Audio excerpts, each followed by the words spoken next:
অনেকেই ভেবেছিলেন শেখ হাসিনা বোধহয় আয়রন লেডি। এমন একজন দেশপ্রধানকে এভাবে দেশ ছেড়ে পালাতে হবে তা ছিল অনেকেরই ধারণার বাইরে। 15.5 বছরের সে কি প্রভাব ছিল তার! বাংলাদেশের ইতিহাসে ক্ষমতাচ্যুত হবার পর কোনো মন্ত্রীবর্গ এভাবে দেশ ছেড়ে পালাতে বাধ্য হননি। সোমবার 5 আগস্ট ছাত্র জনতার গণ অভ্যুত্থানের মধ্যে বাধ্য হয়ে প্রধানমন্ত্রীর পদ থেকে পদত্যাগ করেন শেখ হাসিনা। মঙ্গলবার 6 আগস্ট সংসদও ভেঙে দেওয়া হয়। এরপরেই খোলে অন্তর্বর্তীকালীন সরকার গঠনের পথ। বিবিসির এক বিশ্লেষণে বলা হয়, সব মিলিয়ে 20 বছরের বেশি সময় ধরে বাংলাদেশে শেখ হাসিনার শাসন চলেছে। তাই তার মতো একজন প্রতাপশালী প্রধানমন্ত্রীর এমন পতন ও দেশত্যাগের ঘটনা অবাক হওয়ার মতো বিষয় বটে।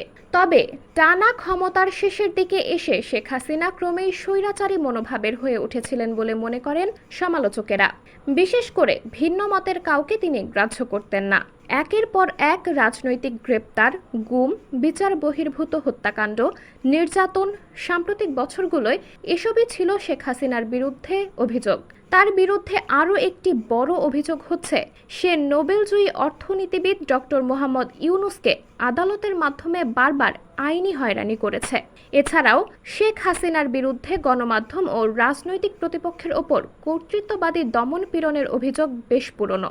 2024 সালের নির্বাচনে বিএনপি না আসায় বিভিন্ন আসনে ডামি প্রার্থী দাঁড় করিয়ে বিজয়ী হয়ে টানা তৃতীয়বারের মতো সরকার গঠন করে আওয়ামী লীগ। পরপর কয়েকবার বিতর্কের মুখে ক্ষমতায় আসার পর এবারই গুরুতর আন্দোলনের মুখোমুখি হয়েছিলেন শেখ হাসিনা।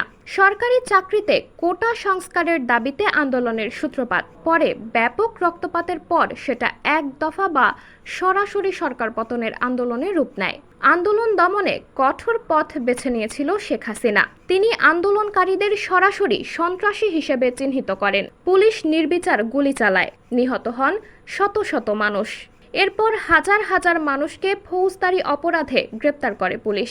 তবে শুধু কোটা সংস্কারের দাবি নয়, করোনা পরবর্তী সময়ে দ্রব্যমূল্যের ঊর্ধ্বগতিতে জীবনযাত্রার বাড়তি ব্যয়ের কারণে ক্ষুব্ধ ছিলেন সাধারণ মানুষ। মূল্যস্ফীতি যেন ছিল আকাশছোঁয়া। ব্যাপক ধস নেমেছে বৈদেশিক মুদ্রার রিজার্ভেও। 2016 সালের পর বিদেশি ঋণ দ্বিগুণ হয়েছে। সমালোচকদের দৃষ্টিতে শেখ হাসিনা সরকারের অব্যবস্থাপনার কারণে এমন পতন হয়েছে তার। এদিকে অধিকার সংগঠনগুলোর দাবি, শেখ হাসিনার আমলে 2009 সালের পরবর্তী সময়ে বাংলাদেশে অন্তত 600 গুমের ঘটনা ঘটেছে। বিচার বহির্ভূত হত্যাকাণ্ডের ঘটনা ঘটেছে শতাধিক। এই আমলে দেশের নিরাপত্তা বাহিনীর একের পর এক আটক, নির্যাতনের অভিযোগ নতুন নয়। তবে এসব অভিযোগ বরাবর অস্বীকার করে আসলেও শেখ হাসিনা অভিযোগগুলো খতিয়ে দেখতে এবং তা নিয়ে প্রতিবেদন করার জন্য বিদেশি সাংবাদিকরা বাংলাদেশে ভ্রমণ করতে চাইলে কখনোই অনুমতি দেননি তিনি। এসব ফল এখন ভোগ করতে হচ্ছে শেখ হাসিনা এবং তার 75 বছরের পুরানা রাজনৈতিক দল আওয়ামী লীগকে। সাবরিনা জলিল, সবার কথা।